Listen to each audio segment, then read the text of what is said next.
Coming soon in Season 3 of The Soul of Life. In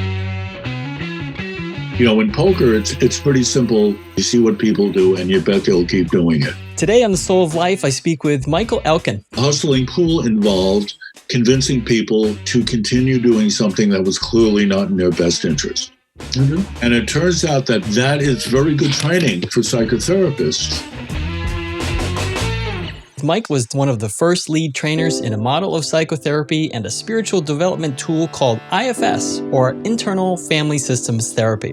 Our mind is made of parts, and these parts are much more distinct than you would think originally. IFS was developed by Richard Schwartz, who I interviewed in Season 1. I realized he was into something that was so far beyond what I was doing or anybody else I knew was doing, that literally I stopped doing what I was doing that day and started doing my understanding of IFS. Mike is a really interesting character whose self-admitted idiosyncrasies have especially earned him a reputation within the IFS community for his enthusiasm teaching about what we call firefighter parts of us. Those are the protective parts of your personality that typically show up as extreme beliefs or behaviors like addictions, compulsions, or suicidality. Our firefighters are the parts of us that most need to be good and therefore have the most extreme reaction to shame and the idea that they could be bad. We try to go easy on psychological jargon, but I think even if you don't know anything about IFS, you'll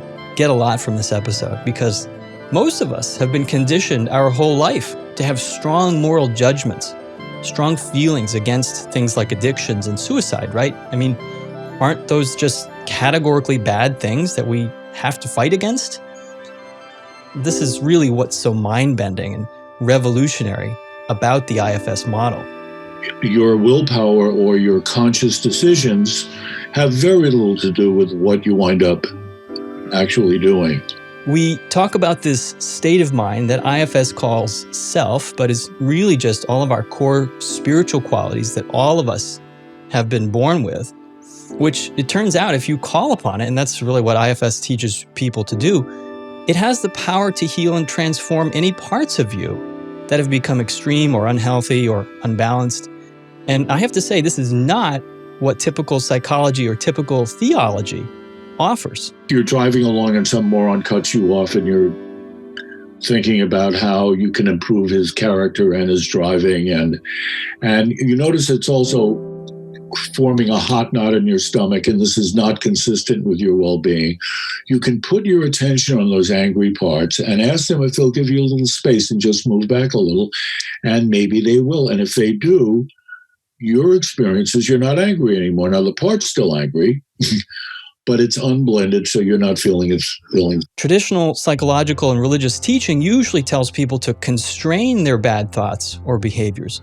Manage your anger, fight your depression, overcome your addiction. But these management tactics require constant vigilance. And like a virus mutating in response to survival pressure, there's a hardening or resistance to change. Escalating schismagetic symmetry and what we call polarity, which are two parts with opposing solutions to a problem, scratching a mosquito bite. While you're doing it, you have some sense of relief, even though you know it's bad for you and it's going to make it worse.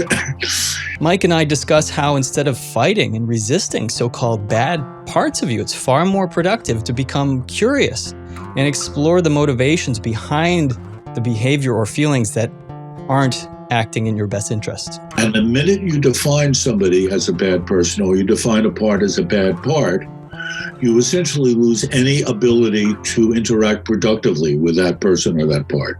I asked Mike to speak about Alcoholics Anonymous, which kind of seems at odds with the idea that we're all good at our core.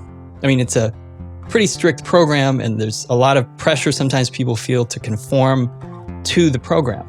It's a very difficult program for somebody with an addictive thought process to use, but if they can, it works. Finally, we touch on how befriending the oftentimes scary parts that have suicidal or dangerous impulses inside of people or ourselves, it gives you extraordinarily higher success in relief of those symptoms. What most consistently motivates human behavior is the need of our parts to feel like they're good people. We are good people. Welcome to The Soul of Life. I'm Keith Miller, and this is episode 5 of season 3, Befriending Addiction and Suicide. I was mostly what they call a hatchet man, and I actually played my last basketball game with Dick, and I broke my ankle at that game. Maybe we can change.